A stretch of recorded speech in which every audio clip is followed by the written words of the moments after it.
Sebenarnya time frame H4 adalah time frame pendukung untuk weekly. Daily time frame pendukung adalah H1 yang mana kita ambil minimal 33 time frame.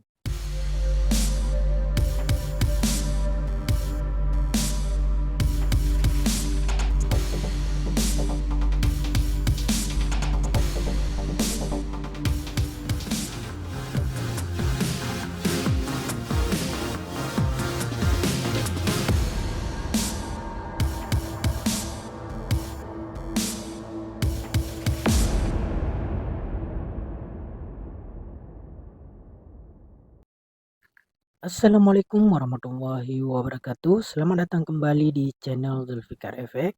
Di video kali ini Mimin akan mencoba menjawab tentang pertanyaan teman kita berkenaan tentang reentry, yang mana ada satu momen reentry di daily tidak valid, tapi dia valid mengambil reentry di H4 pada goal. Oke, sebelum kita bahas berlanjut, buat teman-teman yang baru pertama kali berkunjung ke channel Mimin, mohon dukungannya dengan cara mengklik tombol subscribe, like, dan share ke teman-teman kita yang lain. Nah sudah, mari kita lanjutkan ke pembahasan. Tapi sebelum kita lanjutkan pembahasan, Mimin ada informasi menarik yang berguna dan bermanfaat untuk kita semua. Mari kita simak dulu informasi berikut.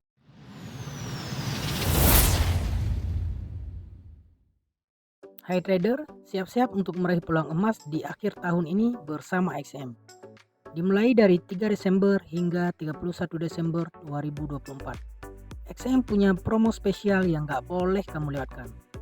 Dapatkan bonus 100% hingga 500 US dollar. Yap, kamu nggak salah dengar. Setiap kali kamu melakukan deposit, XM akan menggandakan modal tradingmu sampai dengan 500 US dollar. Promo ini berlaku untuk semua klien, baik yang baru maupun yang sudah lama bersama XM. Dan yang paling keren, promo eksklusif ini hanya untuk kamu yang berada di negara Indonesia. Nah, gimana cara klaimnya? Caranya gampang banget. Pertama, silahkan login ke member area. Kemudian, lakukan deposit di akun realmu. Bonus 100% akan otomatis masuk setelah deposit kamu berhasil. Belum punya akun XM? Daftar sekarang juga dengan cara klik link di bawah ini dan verifikasi akunmu segera. Jangan sampai ketinggalan ya. Manfaatkan kesempatan ini untuk memperbesar modal tradingmu dan raih impianmu bersama XM. Klik link di bawah ini dan mulai trading sekarang bersama XM.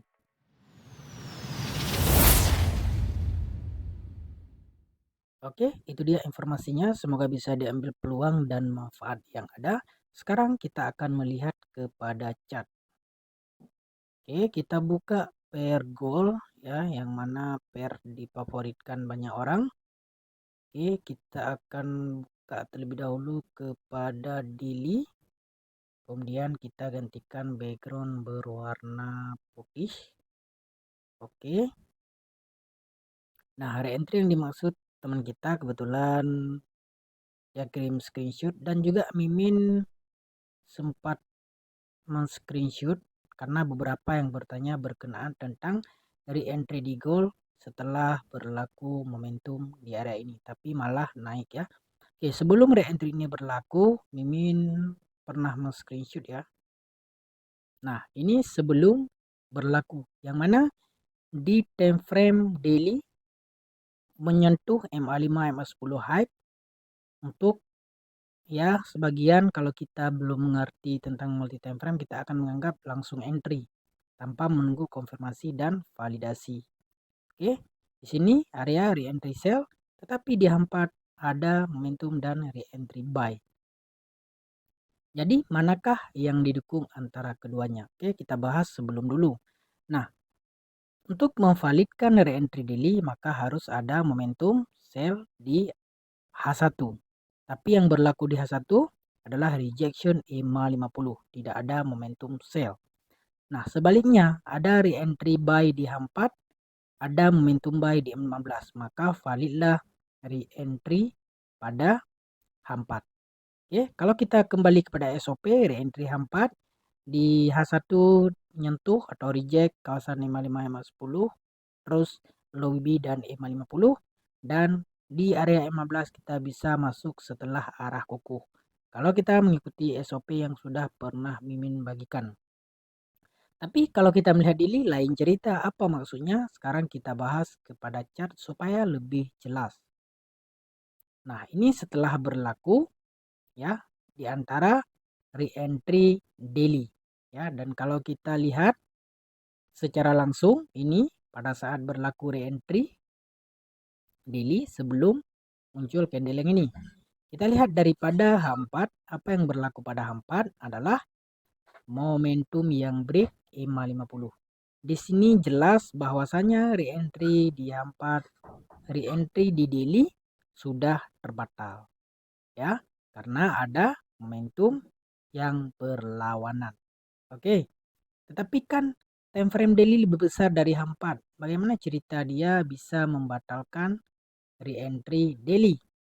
Nah, ini kita baru melihat antara daily dan H4. Sebenarnya time frame H4 adalah time frame pendukung untuk weekly.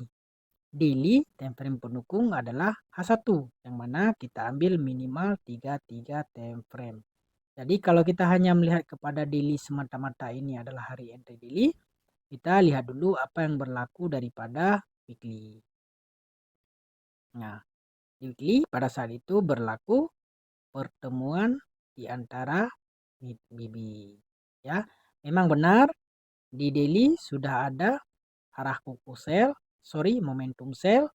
Bermaksud momentum ini akan kuat bila di daily di weekly ada arah kuku. Tapi pada saat itu di weekly hanya ada arah awal saja. Arah awal adalah candle yang close di atas mid BB. Ya, ini juga ada arah awal. Close melepasi MA5, MA10 dulu, dia tidak melepasi mid BB. Ya. Jadi kalau kita melihat di sini adalah area re-entry di pertemuan mid BB, maka yang memvalidkan re-entry weekly adalah momentum buy pada time frame H4. Ini yang memvalidkan re-entry buy weekly. Oke, sehingga terbatallah re-entry daripada daily. Oke, dan kalau kita berfokus kepada momentum ya, ini adalah momentum yang membawa pergerakan yang baru, yaitu momentum yang break EMA 50. Naik ke atas ya untuk menyampaikan di kawasan EMA 5, EMA 10 high pada weekly berkemungkinan untuk menjadi MHV. Oke. Dan nantinya jika ada candle arah kukuh di weekly dan di daily akan ada momentum yang baru ya, maka akan ada penurunan dengan destinasi kepada low BB weekly. Untuk apa? Untuk menyatakan re-entry monthly berlaku di sini. Saat ini di monthly hanya ada reverse dan sedang berjalan candle retest. Seperti itu. Jadi kalau kita melihat semata-mata kepada daily tanpa melihat kepada weekly, maka di sini kita akan terkena. Jadi cara terbaik misalnya hanya melihat daily tanpa melihat weekly dan monthly bagaimana? Ya kita gunakan 3 time frame. Di sini tidak boleh ada momentum buy. Ya harus ada extreme, ada reverse, ada retest yang tidak break EMA 50 lebih bagus. Ya, misalnya seperti ini, tapi ini tidak ada reverse, tidak ada retest. Ya, kita lihat juga di time frame ketiga apa yang berlaku ketika ini terbentuk. Nah, pada saat ini berlaku zone zero loss. Ini puncak pertama momentum, ada re-entry. Dari entry dilanjutkan dengan re-entry. Nah, yang turun ini adalah re-entry daripada time frame H4. Re-entry yang ini. Re-entry yang berlawanan dengan daily. Daily di sini adalah kawasan re-entry sell. Di sini kawasan re-entry sell. Di H4 re-entry buy. Kita lihat di time frame weekly. Kita minimal 3 time frame weekly, pasangannya daily dan H4. Kalau daily H4 dan H1, kalau H4 H1 M15. Nah, itu multi time frame-nya. Jadi, kalau perjalanan H4 adalah mewakili perjalanan mingguan atau weekly. Kalau H1 perjalanan harian, M15 adalah perjalanan H4. Nah, ketika kita misalnya kita takut nih, ini re-entry sel daily yang jalan atau re-entry buy H4. Oke, kita kembali kepada H1 ya. Kita kembali kepada H1-nya. Misalnya ada momentum yang break E550 di sini atau momentum ya, maka terbatallah setup yang ada pada H4 karena nanti di sini akan menjadi arah kukuh. Di sini akan menjadi momentum. Momentum yang H1 ini adalah memvalidkan setup re-entry pada daily. Selama tidak ada momentum di H1, maka belum valid dan belum terbatal. Ya, belum valid dan belum terbatal maksudnya bagaimana? Di sini ciri-ciri re-entry masih ada. Apa yang membatalkan re-entry? Candle close di atas MA5, MA10 dan mid BB. Jadi sebelum ada itu maka re-entry masih valid. Ya, contoh seperti ini ya. Re-entry valid. Ya. Tapi bila ada close ya, kalau kita melihat semata-mata kepada arah, maka ini sudah terbatallah re-entry sell. Lalu di sini re-entry buy. Tapi ini re-entry yang sideways. Ya, ini re-entry yang sideways selama belum ada momentum yang baru. Sebab apa? Ada kekuatan di sini. Ada kekuatan momentum sell. Meskipun momentum sell ini belum menjadi arah kukuh di weekly. Ya, tapi ada potensi kadang-kadang ada arah kukuh di time frame kedua, ada momentum di time frame kedua, di time frame pertama ada arah awal, biasanya tetap valid, tapi biasanya kalau arah awal di time frame utama, maka kebiasaan dia akan ke top BB. Itu kalau arah awal. Kalau arah kukuh itu jarang. Ada juga, cuman biasa kita pantau area-area mid BB. Nah, seperti itu. Jadi, alasan re-entry daily ini tidak valid jelas karena di H4 ada momentum berlawanan. Dan alasan ini valid, ya kita lihat konfirmasinya, karena di time frame H1 reject I550 atau extreme bersama I550 seperti SOP yang pernah Mimin bagi. Kapan kita entry? Sebaiknya kita menunggu minimal arah kukuh di M15, lebih bagus menunggu momentum di time frame ketiga. Ya, kita tetap bisa menunggu atau entry di MAV. Ya, tetap bisa menunggu di MAV M15, tetapi misalnya ini MAV, misalnya ada momentum yang baru, apa yang harus kita buat? Harus kita cut loss. Kalau ada momentum, artinya MAV itu terbatal bila ada momentum yang baru. Di sini kita boleh entry di MAV. Cuman MAV itu ada beberapa ciri-ciri. Ya, jadi dipelajari lagi tentang MAV. Ada beberapa bentuk. Dan MAV tidak semestinya berlaku sekali.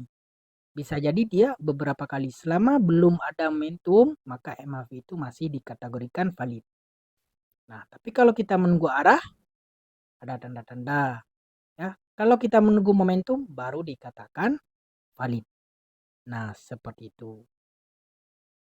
Itu cara memvalidkan menggunakan multi time frame. Jadi, ingat pasangan multi time frame-nya. Kalau daily, pasangannya yang memvalidkan setupnya di time frame H1. Weekly H4. H4 M15. Ya, tapi tetap kita gunakan 3 time frame. Minimal 3 time frame. Oke, seperti itu. Jadi, apakah weekly ada potensi pullback atau turun? Masih berpotensi. Kenapa? Karena di H1 di daily ada momentum sell yang belum dimatikan oleh momentum buy. Tapi saat ini masih sideways. Sideways tapi momentum sell masih kuat dan saat ini EMA50 dengan BB baru cross. Ya. Jadi potensi untuk turun masih kuat. Ya. Dan kalau sekarang kita lihat kepada H4 di sini sudah ada momentum sell yang baru. Ya, di sini re-entry sell. Kita lihat lagi re-entry sell ini di H1. Apa yang berlaku? Nah, di sini kurang cantik karena sideways. EMA50-nya di tengah-tengah mid BB. Kalau EMA50 di atas atau di luar top BB, bagus. Seperti re-entry sebelumnya. Re-entry yang mana? Re-entry yang ini. Ya, re-entry yang ini. Ini kan bagus, jelas dia. Jelas dalam artian dia reject, tidak ada momentum. Cuman kadang-kadang tetap buat momentum, tetap valid. Cuman kita akan filter yang se-clear mungkin, yang membuat kita yakin, lebih yakin ya. Misalnya seperti yang berlaku pada re-entry H4. Nah, seperti ini. Kan jelas ya, re-entry H4, reject EMA50 atau extreme diamond ya, atau extreme BB mendatar atau sebutan apapun. Nah, yang penting dia mendukung setup di time frame pertama. Ya, berbeda dengan daily. Kita lihat daily sekali lagi di ketika area re-entry ini, lihat 4 tidak memberikan ciri-ciri yang cantik untuk kita lakukan sell. Ya. Oke, kalau misalnya di sini kita masuk sell tanpa menunggu konfirmasi yang kuat. Kita lihat pada H1, apakah dia memberikan pendukung untuk sell? Tidak ada apa-apa di sini. Ya, yang ada MAV. Oke, MAV. Tapi lihat tidak ada arah kuku. Ya, terus naik. Apa yang kita buat? Maka kita akan terkena. Jadi sekurang-kurangnya kita menunggu arah kuku. Karena arah kuku destinasinya kepada low BB. Kalau dia reject low BB, akan ke top BB. Seperti itu. Ya, semoga bisa terjawab. Semoga bisa dipahami yang mana kita bisa memfilter re-entry terbaik yang memudahkan kita untuk meyakini setup itu win rate-nya lebih tinggi. Oke, memang ini tidak mudah, butuh latihan yang banyak antara backtest dan front test. Oke, seperti tadi sebelum terbentuk seperti ini ya. Di sini jelas ya ketika re-entry daily ini mau terbatal. Perhatikan H4. Jelas di sini di area MA5 MA10 high, tapi di H4 sudah kembang ke atas. Ya, artinya ya sudah mengambil re-entry H4 di sini. Dan tidak ada dukungan untuk re-entry daily. Oke, semoga menjawab. Mimin mohon maaf jika ada kesalahan dan kesilapan dalam penyampaian. Sampai di sini dulu supaya durasi tidak terlalu panjang. Buat yang kurang jelas, kurang paham, silahkan tulis di kolom komentar. Oke, cukup sekian dulu. Assalamualaikum warahmatullahi wabarakatuh. Selamat belajar, selamat mengkaji, dan salam profit.